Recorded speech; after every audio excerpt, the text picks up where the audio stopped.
I normally save like the chatter about my books for my YouTube channel, Rafizzle, if you're not familiar with it.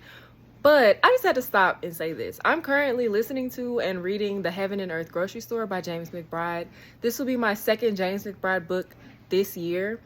And I just cannot express enough how much I love his writing. I love his way of telling a story.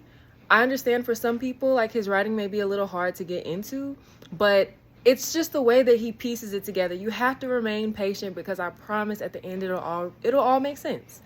I'm not completely done with the story. I'm probably about 80% through, and I'm getting chills and tingles. I'm falling in love with every character. I love how each character is so well developed. They're all complex and they all tie into each other in some way.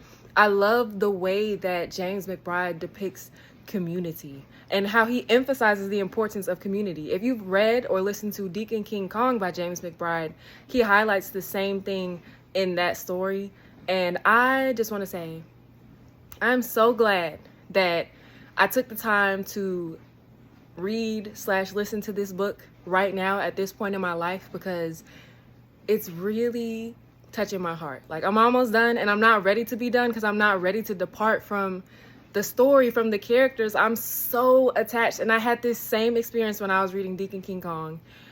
But I just want to say, James McBride, the writer, the artist that you are,